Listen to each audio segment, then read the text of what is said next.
కార్యక్రమాన్ని సమర్పిస్తున్న వారు వాసవి గ్రూప్. మీ కలలను నేను నిర్మిస్తా. అందరికీ నమస్తే.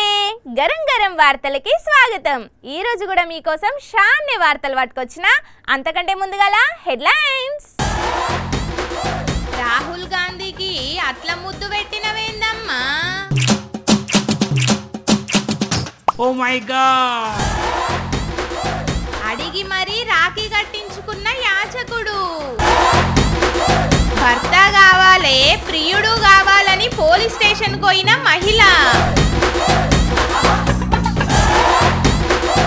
చచ్చిపోయిన అవ్వ ఇంట్లో ₹1,00,00,000.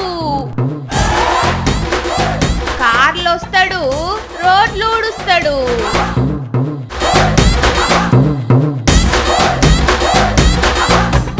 వీవీఐపీలు వచ్చినప్పుడు జనాలు ఎగబడుతుంటారు. ఆయనతోని షేక్ హ్యాండ్ ఇచ్చేటందుకు, సెల్ఫీలు తీసుకునేటందుకు పోటీలు పడతారు. అట్లనే మహారాష్ట్రలో ఏర్పాటు చేసిన ఒక స్టూడెంట్స్ మీటింగ్కు పోయిండు రాహుల్ గాంధీ. అక్కడున్న అమ్మాయిలు ఆయన చుట్టూ ఏరి ఇక ఫోటోలు తీసుకుంటున్నారు. ఇంతల్లనే ఎవ్వరు ఎక్స్పెక్ట్ చేయని ఒక సంఘటన జరిగింది. ఒక అమ్మాయి రాహుల్ గాంధీ దగ్గరకు పోయి ఏం చేసిందో చూస్తే మీరు కూడా షాక్ అవుతారు. Oh my god. చూసిండ్రా అనుల్లా, ఆ అమ్మాయి ఏం చేసిందో? రాహుల్ గాంధీ చెంప మీద ముద్దు పెట్టుకున్నది. దాంతో రాహుల్ గాంధీ ఫస్ట్ షాక్ అయిండు, ఆ తర్వాత నవ్వుకుంటే వెళ్ళిపోయిండు.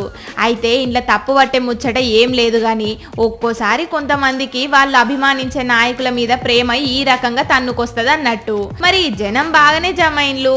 ఇదేం ప్రోగ్రాము, ఎక్కడ జరిగింది అనంటే మహారాష్ట్ర పూణేలా చాంత్రోంకి గూంజ్ అనే పేరుతోని ఏర్పాటు చేసిన ప్రోగ్రామ్ కు అటెండ్ అయిండు రాహుల్ గాంధీ. ఇక స్టేజ్ మీద స్టూడెంట్స్ తోని మహిళల హక్కులు, సమానత్వం, సవాళ్ళ మీద డిస్కషన్ చేసిండు. అటెండ్ కాల అందరు కలిసి సెల్ఫీలు తీసుకున్నారు. ఇక అదే టైంలా ఈ బుజ్జిలు అటుక్కుమని రాహుల్ గాంధీకి ముద్దు పెట్టింది. ఇప్పుడు ఈ వీడియో సోషల్ మీడియాలో మస్తు వైరల్ అవుతున్నది. ఏందమ్మా గట్ల చేసినవు అని అంటే, రాహుల్ గాంధీ అంటే నాకు ఎంతో ఇష్టం, ఆయన అడుగు జాడలల్లా నడవాలే అనుకుంటున్నా అని చెప్పుకొచ్చింది. Oh my God. ఇంకేంది, రాఖీల పండుగ రానే వచ్చింది కదా. ఎన్నో పండుగలు ఉన్నా కానీ రాఖీల పండుగ ప్రత్యేకతే వేరు. అన్న చెల్లెళ్ళు, అక్క తమ్ముళ్ళ నడుమున్న అనుబంధానికి గుర్తుగా ప్రేమతోని ఈ రాఖీలు కడతారు. పెళ్ళై అత్తగారింటికి పోయినోళ్ళు సుత తల్లిగారింటికి వచ్చి అన్నలకు తమ్ముళ్లకు రాఖీలు కట్టిపోతారు. అయితే ఎక్కడ చూసిండో ఏందో గాని మతిస్థిమితం లేని ఒక మనిషి రాఖీ పట్టుకొని ఒక పాప దగ్గరికి పోయిండు. ఆయన అవతారం చూడంగానే గా అమ్మాయి పాపం మస్తు భయపడ్డది. ఆ తర్వాత ఏమైందో చూడుండ్రి. కొన్ని వీడియోలు చూస్తే మనకు తెలియకుండానే కళ్ళల్లో నీళ్లు తిరుగుతాయి. ఆగో, అక్కడ పిచ్చోడు అవతారంలో ఉన్న ఒక అతను ఒక రాఖీ పట్టుకొని స్కూల్ కోతున్న ఆ పాప దగ్గరికి పోయిండు. ఆయనను చూడంగానే ఆ పిల్ల భయపడ్డది. తర్వాత ఆయన చేతులున్న రాఖీని చూసి దగ్గరికి పోయి రాఖీ కట్టింది. వెంటనే అతను కిందికి వంగి ఆ పాప కాళ్లకు దండం పెట్టిండు. నీకు గిఫ్ట్ ఇచ్చేటందుకు నా దగ్గర ఏమీ లేదని సైగ చేసిండు. ఏం పర్వాలేదు అన్నట్టు ఆ బుజ్జి సుత చెప్పింది. వెంటనే ఇగో నీ సెక్యూరిటీ కోసం ఇది ఉంచుకో తల్లి అన్నట్టు తన చేతులున్న కట్టెను ఆమెకిచ్చిండు. వయసు మీద పడ్డది, నడుం వంగిపోయింది, ఒంట్ల శక్తి లేదు. అయినా తన దోస్తును వీపు మీద మోసుకుంటా పట్టాలు దాటుతున్నాడు ఆ పెద్ద మనిషి. ఇద్దరి వయసు 90కి ఎక్కువనే ఉంటాయి. అయినా ఒకరి మీద ఒకరికి నమ్మకం, నీకు నేనున్నా అనే ధైర్యం, చెక్కు జదర్ని స్నేహం వాళ్ళని నడిపిస్తున్నది. అందుకే ఆ తాత తనకు శాత కాకున్నా తన దోస్తును వీపు మీద ఎక్కించుకొని యువతల వైపు వచ్చిండు. మన లైఫ్ లో కూడా గిస్వంటి ఫ్రెండ్ ఒక్కడుంటే చాలు అని అనుకున్నారు. వీళ్ళిద్దరి అనుబంధాన్ని చూసిన ఆ ప్లాట్ఫారం మీద ఉన్న ప్రయాణికులు. ఆ పెద్దవ్వకు ఎవ్వలేరు, భర్త పిల్లలు కూడా కాలం చేసిండ్లు. అందుకే ఒక మసీద్ దగ్గర కూర్చొని అడుక్కునేది. ఇక వచ్చిపోయేటోళ్ళు ఇచ్చే పైసలు రూపాయి జమ చేసుకునేది. ఇక వయసు మీద పడి మొన్న ఆమె జీవిడిచింది. ఇన్నేళ్ళు ఆమె ఉన్న అర్రలకు పోయి చూస్తే ఏడికాడ సంచులు మూటలు కట్టున్నాయి. అందులో ఏమున్నాయి అబ్బా అని తెరిసి చూసి షాక్ అయిన్లు. మరి ఏమున్నాయో చూస్తే మీరు కూడా షాక్ అవుతారు. ఇగో ఈ సంచులు చూస్తున్నారా, ఈ అర్రాల మొత్తం ఇసోంటి సంచులు. సంచులే ఉన్నాయి. అబ్బర కొడుకు సంచుల నిండా మొత్తం నోట్ల కట్టాలు ఉన్నాయి కదా, అన్ని 500 నోట్లే. 7 కాడ కట్టలు కట్టి సంచుల నింపి పెట్టున్నాయి. ఇగో ఇక్కడ చిల్లర పైసలన్నీ కుప్పబోసున్నాయి. కర్ణాటక రాష్ట్రం మడియాలలో ఉన్న ఒక మసీదులో బిచ్చం అడుక్కునే ఒక పెద్దవ్వ మొన్న విడిచింది. ఆ మసీదు కానుకొని ఉండే ఈ రూమ్ లోనే ఆమె ఉండేది. ఇక ఆమె పోయినాక ఈ రూమ్ ను సాఫ్ చేద్దామని వచ్చిన మసీదు పెద్దలు ఆ అర్రలున్న సంచులు అందులో కట్టలు కట్టి పెట్టిన నోట్ల కట్టలను చూసి షాక్ అయినరు. మొత్తం లెక్క పెడితే ఏందక్కో ₹1 కోటి దాకా అవుతాయి అని అంటున్నారు. ఇవన్నీ కూడా బిచ్చం అడుక్కొని కూడా పెట్టిన పైసలే. ఇప్పుడు ఈ వీడియో సోషల్ మీడియాలో ఫుల్ అంటే ఫుల్ వైరల్ అవుతున్నది. కానీ గన్నిగనం పైసలున్నా కూడా పెద్దవ జీవితం అంతా పేదరికంలోనే గడిపి లాస్ట్కు పేదరికంతోనే జీవించిందంటే ఎంత ఘోరమో కదా నుల్లా అనుకోవచ్చిండ్రు ఈ వీడియో చూసిన నెటిజన్లు. వర్షాలు పడకపోతే కప్పతల్ల ఆడినోళ్ళని చూసినాం, వరద పాశం నాకినోళ్ళని చూసినాం, అట్లనే చెట్ల తీర్థాలు పోయి పూజలు చేసినోళ్ళని చూసినాం. కానీ ఎక్కడన్నా చచ్చిపోయిన మనిషిని బయటికి తీసుడు చూసిండ్రా అనుల్లా? ఏందుల్లా చచ్చిపోయిన మనిషిని బయటికి తీస్తే వానలు పడతాయా ఏనన్నా అంటే ఏమో గీడో కాడ తీసిండ్రట. మరి ఆ కథ ఏందో చూద్దాం పాన్రి. వానలు పడతలేవని చచ్చిపోయి బొందబెట్టిన శవాన్ని జేసీబీతోని తవ్వి మళ్ళా బయటికి తీసి కాలేసిండ్రులా అంచే నాగర్ కర్నూలు జిల్లా పదర మండలం కోడోనిపల్లి ఊర్లా. మరి ఇదేం వింతనో ఏమో, ఇట్లా చేస్తే వానలు పడతాయని అసలు వీళ్ళకి ఎవరు చెప్పిండ్రో కూడా అర్థమైతలేదు. ఇంతకేమైంది పెద్ద మనిషి ఒకసారి చెప్పు. బొందబెట్టా ఇక 10 రోజుల తర్వాత ఇదే చేసుకున్నాం. మరి ఇప్పుడు ఎందుకు తీయాల్సి వచ్చింది? వర్షం పడతాయని వాళ్ళకి తీర తీసేసారు వాళ్ళు. ఎవరు? ఈ మంది. నువ్వు చెప్పవ్వా ఏమైంది అసలు, ఎందుకు అట్లా శవాన్ని బయటికి తీసిండ్రు? వర్షం కొరకు వర్షం వస్తలేదని అది మొలతాళ్ళు గిల్తాళ్ళు ఇవన్నీ అట్లే కట్టి బొంద పెట్టిండ్రమన్న బాధకు తెప్పించారు దాన్ని. అట్లా చేస్తే వానలు పడతాయా మరి? ఇదుల్లా కథ. దావకాన్ల జీవిడిచిన మనిషిని అట్లనే తీసుకొచ్చి బొంద పెట్టిండ్రు. ఆ సుట్టిన బట్టలు కూడా తీయలేదు, మొలదారం దింపలేదు. ఇట్లా చేస్తే వానలు పడతాయని చేసిండ్రట. మరి వీళ్ళు ఏ కాలంలో ఉన్నారో ఏం నమ్మకం పోన్రి. అరే ఫోన్లలోనే దునియాను చూస్తున్న ఈ కాలంలో కూడా ఇంకా ఈ మూఢనమ్మకాలు ఏందో ఏమో. మారుండ్రయ్యా జర్రా మారుండ్రి. పొద్దుగాలనే వైట్ కలర్ ఫ్యాచునర్ కారు రయ్యమని వచ్చాగింది. అందులో నుంచి ఒక ఆయన కిందికి దిగిండు, అటు ఇటు చూసిండు, సక్క పోయి షీపురు కట్ట అందుకొని రోడ్డు మీద చెత్త సాఫ్ చేయబట్టిండు. ఈ నడుమ రాజకీయ నాయకులు పరిశుభ్రత గురించి పబ్లిక్కు అవగాహన కల్పించేందుకు షీపురు కట్టలతోని అక్కడక్కడ ఊడ్చినట్టు యాక్టింగ్లు చేస్తున్నారు కదా. అయితే ఈయన కూడా అట్లనే చేస్తున్నాడేమో అని అనుకునేరు. ఆయన చేసేది యాక్టింగ్ కాదుల్లా, అది ఆయన జాబు. అటు చూడుండ్రు ఒకసారి. ఊరి నాయనో చూసిండ్రా అనుల్లా? తెలుగు సినిమా హీరో లెక్క ఫార్చునర్ కార్ల ఎంట్రీ ఇచ్చిండు. కార్ దిగిపోయి చెత్త ఊడుస్తున్నాడు. ఇదెక్కడి కథరో? అచ్చం మలయాళం సినిమాల ఇంటర్వల్ ముందు వచ్చే ట్విస్ట్ లెక్కనే ఉన్నది. ఎవరైనా అని అనుకుంటున్నారా? కర్ణాటక రాష్ట్రం బంట్వాల్ మున్సిపాలిటీల పనిచేసే శానిటేషన్ కార్మికుడు, పేరు శేషప్ప. ఈయనకు చిన్నప్పటి నుంచే కార్లంటే మస్తు పిచ్చంట. అందుకే నెల నెల వచ్చే జీతం పైసలు, వ్యవసాయం మీద వచ్చే ఆమ్దాని కలిపి ఫైనాన్స్ మీద ఈ కారు కొన్నాడట. రోజు ఈ కార్లనే వచ్చి చెత్త ఊడిచి పని అయిపోగానే మళ్ళీ ఇదే కార్ల ఇంటికి వెళ్ళిపోతున్నాడు. ఫార్చునర్ ఒకటే కాదుల్లో, ఆల్రెడీ ఆల్టో, స్కార్పియో కార్లు సుతున్నాయట.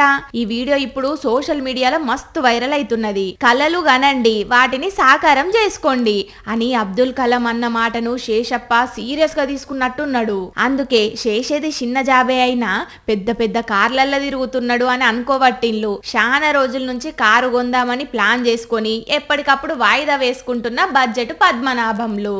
కేసీఆర్ సారుకు మస్తు మంది అభిమానులు ఉంటారు. పార్టీ పరంగా కావచ్చు, సారు మాట్లాడే మాటలకు, ఆయన డైలాగులకు కావచ్చు, ఆయన పరిపాలించిన విధానానికి కావచ్చు. కారణం ఏదైనా కేసీఆర్ సార్ను మస్తు మంది ఇష్టపడుతుంటారు. అయితే అట్లనే ఇష్టపడే ఓ అభిమాని ఆయనకున్న అభిమానాన్ని గుండెల్లో పెట్టుకునుడే కాదు, ఇంగో ఇట్లా ఇంటి మీదకి కూడా ఎక్కిచ్చిండు. చూసిన రానుల్లా గుండెల్లున్న అభిమానాన్ని ఇంటి మీదకి ఎట్లెక్కిచ్చిండో ఈ అన్న. కేసీఆర్ అంటే మస్తు ఇష్టమట ఈయనకు. ఈయన పేరు ప్రభుదేవ కుమారస్వామి.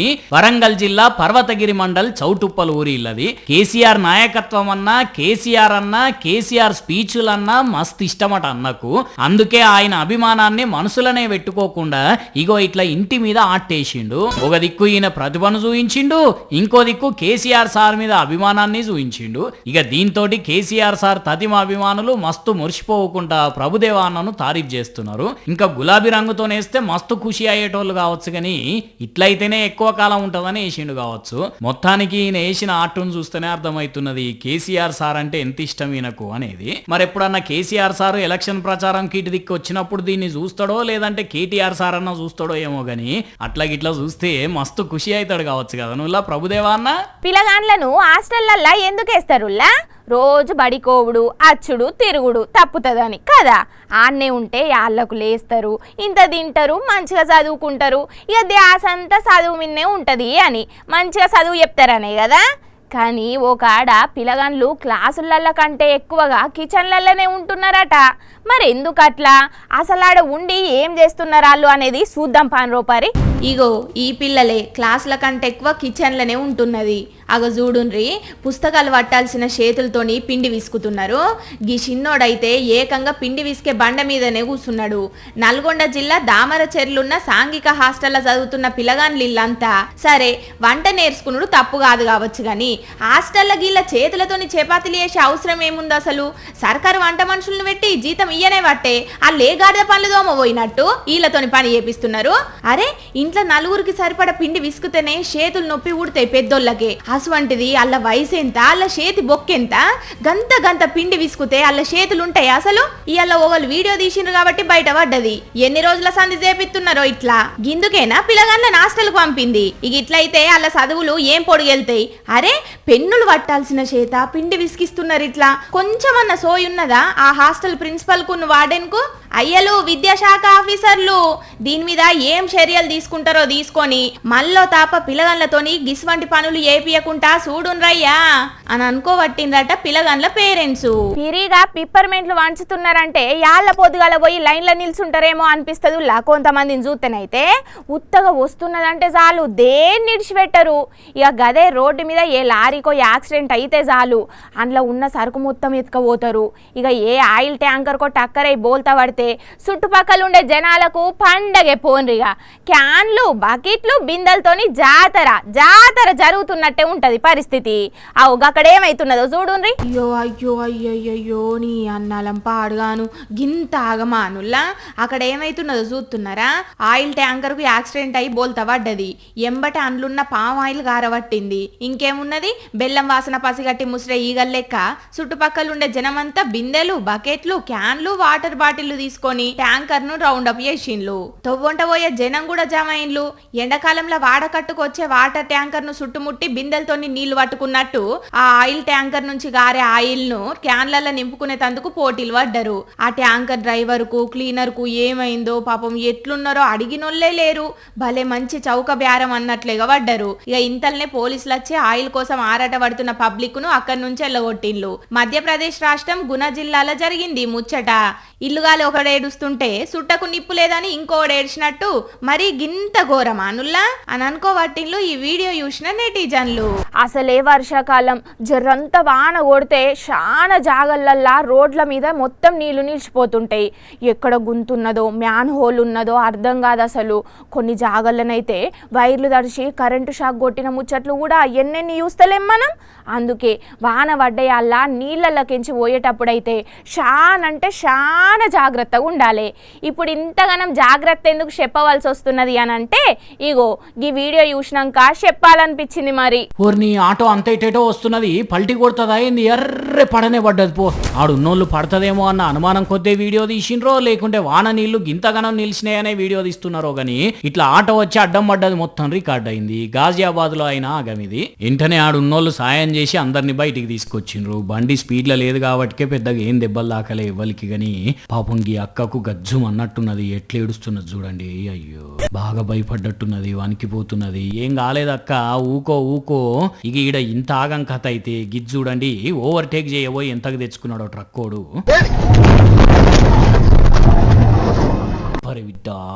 కట్టు కొట్టాలని చూసిండు కానీ కొస్స దాకేసరికి అడ్డం పడ్డది ఇట్లా బండి ఏం అలికిల్లేదేంది లోపటున్న వాళ్ళు ఎట్లున్నారో ఎంత దెబ్బలు దాకినాయో కదా పాడయి ఆగో పైకించి బయటకు వస్తున్నాడు. అమ్మా ఏం పోకడరా అయ్యా నీ డ్రైవింగ్ పాడగాను దాబాల్లో రొట్టెలు బాకీ ఉండి బతికి బయట పడ్డావు గానీ పుసుక్కున్న జరగరాందేమన్నా జరుగుతుందన్నట్టు అవసరమా గట్లా ఓవర్టేక్ చేసుడు నీ పొలగా అనుకున్న వాడెత్తు. ఉత్తరప్రదేశ్లో అయిన టక్కర్ ఇది. పబ్లిక్ చూస్తున్నారు కదా, ఎప్పుడు కూడా ముందు పోయే బండ్లను ఓవర్టేక్ చేయాలని చూడకండి. ఆటో కూడా ఎట్లా పడ్డదో చూసిండ్రు కదా. అసలే ఆనాకాలం ఏడ ఏ గుంతుంటుందో తెలియదు. ఏం గత్తి అని ఉరుకులాడి పోయి పానాల మీదకి తెచ్చుకోకండి పైలముల్లా. అప్పట్లా ఓ మాటినొచ్చింది యాదికున్నదా అనుల్లా, గలీజ్ గాళ్ళు గబ్బుగాళ్ళు రైళ్ళ దుప్పట్లు కూడా ఎత్తుకపోతున్నారు అని. మరి వాళ్ళను ఎవరు పట్టుకునుడు ఎట్లా పట్టుకునుడు అని చూస్తుంటే ఇంగో గీడో కాడ వాళ్ళంతటా వాళ్ళే దొరికినరుల్లా. నిజంగా దురదృష్టం అంటే వీళ్ళదే కావచ్చు. ఆహా, ముగ్గురు తెల్ల గుడ్డలు కప్పుకొని ఎంత ముద్దుకున్నారయ్యా. ఇంతకీళ్ళు కప్పుకున్న గుడ్డలేందో తెలుసునా? ఒక్కసారి జూమ్ చేస్తాం, మంచిగా చూడండి. కనిపించింది అనుల్లా ఏం రాసున్నదో వాటి మీద? వెస్టర్న్ రైల్వే అంటే వీళ్ళు ముగ్గురు రైలు దిగి వచ్చేటప్పుడు వాళ్ళు కప్పుకునేదందుకు ఇచ్చిన షెద్దర్లు అట్నే పట్టుకొని వచ్చిండ్రు అన్నట్టు. ఇంకా బాగా చెప్తా, నన్ను చూడు నా అందం చూడు అన్నట్టే వీటిని కప్పుకొని ముగ్గురు తిరుగుతుంటే ఆన్య ఉన్న ఒకళ్ళు చూసి చిత్రంగా ఉన్నదని చెప్పి వీడియో తీసి ఇంటర్నెట్లో పెట్టిండ్రు. ఇది అన్నట్టు మొన్న నడమనే రైల్వే వాళ్ళు ఒక లెక్క చెప్పిండ్రు. 2002 జనవరికి నుంచి 2026 మే వరకట ఈ 4 ఏళ్లల్లా ముఖం దుడుచుకునే తువ్వాలలో ఒక 46 లక్షల ఇలువగల్లయి, బెడ్షీట్ లో ఒక 41 లక్షలు ఇలువగల్లయి, పిల్లో కవర్ లో ఒక 23 లక్షల రూపాయలయి, బ్లాంకెట్ లో ఒక 12 లక్షలయి, మెత్తలో ఒక 3 లక్షల రూపాయలు ఇలువగల్లయి షోరీ చేయబడ్డాయట. ఎవరి కాళ్ళు రైలు ఎక్కిన వాళ్ళు అబ్బా మన ఒక్కలను తీసుకుపోతేనే ఇక మొత్తం లాస్ వస్తుంది అప్పట అనుకుంటా ఒక్కొక్కరు ఒక్కో షెద్దరు పట్టుకొని పోయేసరికి ఒక ఇంత లాస్ వస్తుంది అన్నట్టు రైల్వే శాఖకు. అయినా గట్ల రైల్ వ్యాన్ ప్రింటేషన్ అయి తీసుకుపోయి ఏం వాడతారు గలీజ్ గా. దీని గురించి రైల్వే శాఖ ఆఫీసర్లు తీవ్రంగా ఆలోచన చేసేదన్న పరిష్కారం చూడాలనుల్లా. ఇప్పుడు త్రాగే నీరు అని పెట్టిన కాడ గిలాసాన్ని చేయింతో కట్టినట్టు రైళ్ళ కట్టేసినట్టు ఉండేటట్టు ఏదైనా బాక్సుకు లింక్ పెట్టి, లేకుంటే వీటికి ఏదైనా క్యూఆర్ కోడ్ పెట్టి ట్రైన్ దర్వాజాలకించి దిగేటప్పుడు కుయ్యి అని మొత్తుకునేటట్టు పెడితే కానీ సెట్ అవుతారేమో. మీకు అర్థమైతలేదు లా పబ్లిక్. మీరు పట్టుకచ్చుకునేది ఒక మెత్త ఒక చెద్దరే అనిపిస్తున్నది, కానీ ఇట్లా 100 కోట్ల రూపాయల నష్టం జరుగుతుంటే అడిదిప్పి ఇడిదిప్పి నష్టం భారం అంతా మళ్ళీ టికెట్లు రేట్లు పెంచి మన మీదనే వేసి మన దగ్గర నుంచే వసూలు చేస్తారు. అంటే ఎడి చేసి మళ్ళీ మీరు చెద్దలు కొనుక్కున్నట్టే అవుతుంది. అయినా ఎందుకు మరి ఇట్లా ఎత్తుకొచ్చుడు ఎందుకు తిరుగుడు చెప్పుండ్రి. అందరు అట్లనే ఉంటారా కానీ ఉన్నోళ్ళ గురించే అంటున్నాం. కొంతమంది నిద్రపోతనైతే కోమాలకు పోయినట్టే ఉంటదుల్లా. చప్పున మెలుక రాదాళ్లకు ఎవరన్నా లేపినా కూడా ఒక మానానలెవరు, పిలిచినా కదిపినా ఆఖరికి నీళ్లు జల్లినా లెవ్వనోళ్ళు కూడా ఉంటారు. వాళ్ళకే వాళ్ళు లేవాలే తప్పితే ఎవనయ్య తరం కాదన్నట్టే ఉంటది కథ. ఆగో గసొంటి బాపతిగాడే ఉన్నట్టున్నాడు గీ మనిషి. పోయి ఎక్కడ వన్నాడో చూడు రోపారి. ఏ బాబు లేవు మంచిగా నడి రోడ్ల కారాపి గుర్రు పెట్టి వన్నాడు కదా. లేవయ్యా సామి లేవు.